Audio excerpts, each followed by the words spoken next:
India Pak സംഘർഷത്തിനിടയിൽ ഉയർന്നു കേട്ട പേരാണ് ബലൂചിസ്ഥാൻ. എന്നാൽ കഴിഞ്ഞ 2 ദശകത്തിലേറെയായി വാർത്തകളിൽ നിറഞ്ഞു നിൽക്കുന്നുണ്ട് ഈ പേര്. ഇന്ത്യയിൽ നിന്നും പ്രഹരമേറ്റതിനു പിന്നാലെ പാകിസ്ഥാനെ വെല്ലുവിളിച്ച് ബലൂചിസ്ഥാൻ സ്വാതന്ത്ര്യം പ്രഖ്യാപിച്ചതായും പതാക ഉയർത്തിയതായും റിപ്പോർട്ടുകൾ പുറത്തു വന്നിരുന്നു.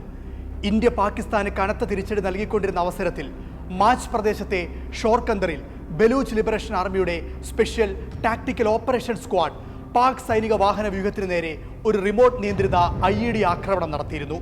തികച്ചും അപ്രതീക്ഷിതമായ ഈ ആക്രമണത്തിൽ 12 പാക് സൈനികരാണ് കൊല്ലപ്പെട്ടത്.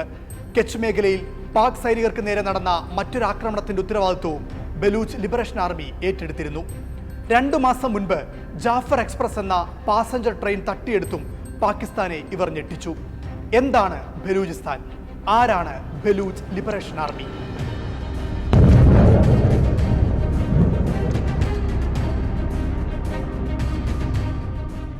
പാകിസ്ഥാനിലെ ആകെ ഭൂവിസ്തീർണത്തിൽ ഏകദേശം 44% വ്യാപിച്ചു കിടക്കുന്നു ബലൂചിസ്ഥാൻ.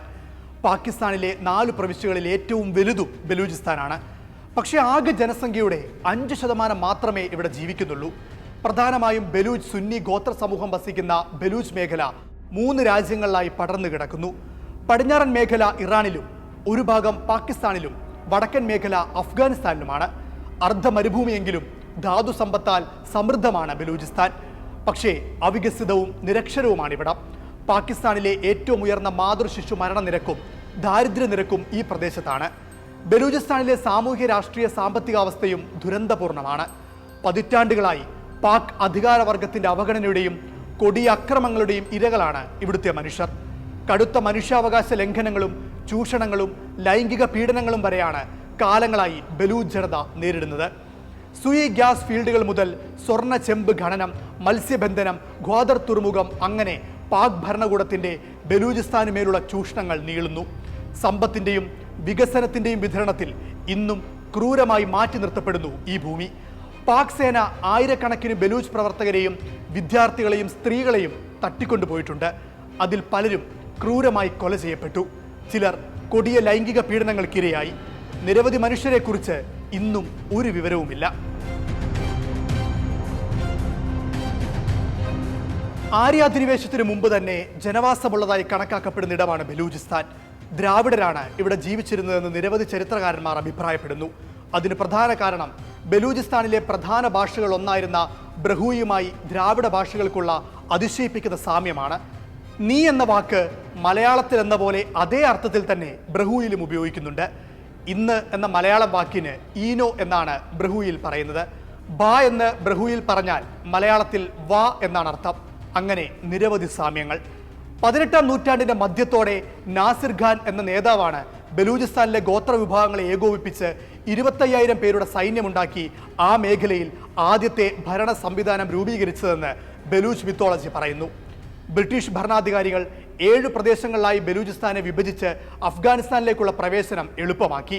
ഒപ്പം ഈ പ്രദേശത്തിന്റെ നിയന്ത്രണവും അവർ കൈവശപ്പെടുത്തി. 1884-ൽ ബലൂചിസ്ഥാനെ ബ്രിട്ടീഷ് ഇന്ത്യയുടെ ഭാഗമാക്കി മാറ്റുകയും ചെയ്തു. 1947-ൽ ബ്രിട്ടീഷുകാർ ഇന്ത്യ വിട്ടപ്പോൾ ബലൂചിസ്ഥാൻ ഒരു സ്വതന്ത്ര രാജ്യമെന്ന നിലയിലായിരുന്നു. എന്നാൽ 1948-ൽ പാകിസ്ഥാൻ ബലൂചിസ്ഥാനെ തങ്ങളുടെ ഭാഗമാക്കിയപ്പോൾ തന്നെ പ്രശ്നങ്ങൾക്ക് തുടക്കമായി. ഈ തീരുമാനത്തിനെതിരെ പ്രിൻസ് അബ്ദുൽ കരീം സായുധ കലാപം നയിച്ചു. പതിറ്റാണ്ടുകളോളം ഈ കലാപം തുടർന്നു. 1973-77 കാലഘട്ടത്തിൽ സുൽഫിക്കർ അലി ഭൂട്ടോ ബലൂചിസ്ഥാൻ പ്രവിശ്യ സർക്കാരിനെ പിരിച്ചുവിട്ടതിന് പിന്നാലെ ഏറ്റവും രൂക്ഷമായ കലാപം പൊട്ടിപ്പുറപ്പെട്ടു. നവാബ് ഖൈർ ബഷ് മാരിയുടെ നേതൃത്വത്തിൽ ആയിരക്കണക്കിന് ബലൂച്ച് പോരാളികൾ ആയുധമെടുത്തു. 2006-ൽ പർവേസ് മുഷറഫിന്റെ ഉത്തരവനുസരിച്ച് നവാബ് അക്ബർ ബുക്തിയെ കൊലപ്പെടുത്തിയതിനെ തുടർന്ന് അടുത്ത കലാപം പൊട്ടിപ്പുറപ്പെട്ടു. പാക് സൈന്യവും സുരക്ഷാ സേനകളും ഈ കലാപങ്ങൾ അടിച്ചമർത്താനായി കടുത്ത നടപടികൾ സ്വീകരിച്ചു. പാകിസ്ഥാനും ബലൂചിസ്ഥാനും തമ്മിൽ നടന്ന ആഭ്യന്തര കലാപത്തിൽ ഇരുഭാഗത്തും കനത്ത ആൾനാശമുണ്ടായി. 10,000-ഓളം പേർ ഇരുഭാഗത്തുമായി കൊല്ലപ്പെട്ടതായി റിപ്പോർട്ടുകൾ പുറത്തുവന്നു. ബംഗ്ലാദേശ് രൂപീകരണം പോലൊരു സംഭവം ആവർത്തിക്കാതിരിക്കാൻ പാകിസ്ഥാൻ സൈന്യം അതിക്രൂരവും പൈശാചികവുമായാണ് ബലൂചിസ്ഥാൻ പ്രക്ഷോഭത്തെ അടിച്ചമർത്തിയത്. ചരിത്രാതീത കാലം മുതൽ തുടരുന്ന ഈ പ്രക്ഷോഭങ്ങളെയും കലാപങ്ങളെയും ഇന്ന് നിയന്ത്രിക്കുന്നത് ബലൂച്ച് ലിബറേഷൻ ആർമിയാണെന്നാണ് പാകിസ്ഥാൻ ആരോപിക്കുന്നത്. പാകിസ്ഥാനിൽ പതിറ്റാണ്ടുകളായി സായുധ കലാപത്തിൽ ഏർപ്പെട്ടിരിക്കുന്ന ഒരു വിഘടനവാദ സായുധ സംഘമാണ് ബലൂച്ച് ലിബറേഷൻ ആർമി. സ്വതന്ത്ര ബലൂചിസ്ഥാൻ സ്ഥാപിക്കുക, പാകിസ്ഥാനും ചൈനയും ബലൂച്ച് വിഭവങ്ങൾ ചൂഷണം ചെയ്യുന്നതിനെ ചെറുക്കുക എന്നിവയാണ് ഇവരുടെ പ്രധാന ലക്ഷ്യങ്ങൾ. ഈ ലക്ഷ്യം നേടുന്നതിനായി ബലൂച്ച് ലിബറേഷൻ ആർമി നിരവധി അക്രമങ്ങൾ നടത്തിയിട്ടുണ്ട്. ബലൂച്ച് ജനതയുടെ വിമോചന പോരാട്ടത്തെ പാക് സർക്കാർ ഭീകരവാദമായാണ് കാണുന്നത്.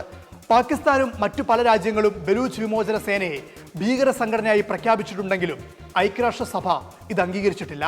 ലോകരാജ്യങ്ങളുടെ ശ്രദ്ധയിൽ ബലൂചിസ്ഥാൻ വിഷയം എത്തിയിരുന്നെങ്കിലും അത് തങ്ങളുടെ ആഭ്യന്തര പ്രശ്നമാണെന്ന് വാദിച്ച് പാകിസ്ഥാൻ അന്താരാഷ്ട്ര ഇടപെടലിനും തടയിട്ടു.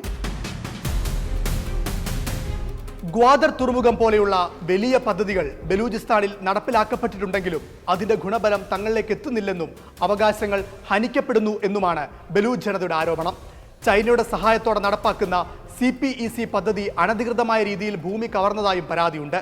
ബലൂച്ച് ജനത പോരാട്ടം ശക്തമാക്കിയാൽ 1971 ബംഗ്ലാദേശിനെ പോലെ പാകിസ്ഥാൻ മറ്റൊരു വലിയ വിഘടന പ്രസ്ഥാനത്തെ നേരിടേണ്ടി വരും. അന്താരാഷ്ട്ര പിന്തുണ ബലൂചിസ്ഥാന് ലഭിക്കുമോ എന്ന ആശങ്കയും പാകിസ്ഥാനെ അസ്വസ്ഥമാക്കുന്നു. ഐക്യരാഷ്ട്രസഭയുടെ പ്രമേയങ്ങളിൽ പറഞ്ഞിരിക്കുന്നത് പോലെ സ്വയംഭരണാവകാശം ബലൂചിസ്ഥാന് ബാധകമാണെന്ന് ബലൂച്ച് വിമോചന സേനയും അനുകൂലികളും വാദിക്കുന്നു.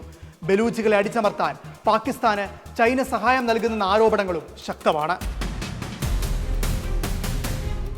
ദശാബ്ദങ്ങളായി ഒരു പരിഹാരവും കാണാതെ തുടരുന്ന ബലൂചിസ്ഥാന്റെ പ്രശ്നം പാകിസ്ഥാന്റെ ഉറക്കം കെടുത്തുന്നു. പക്ഷേ ബലൂച്ച് ജനതയുടെ ജീവിത പ്രശ്നങ്ങൾക്ക് നേരെ പാക് അധികാരവർഗം ഒരു മനസാക്ഷിയുമില്ലാതെ ഇന്നും കണ്ണുകൾ ഇറുക്കി അടയ്ക്കുന്നു.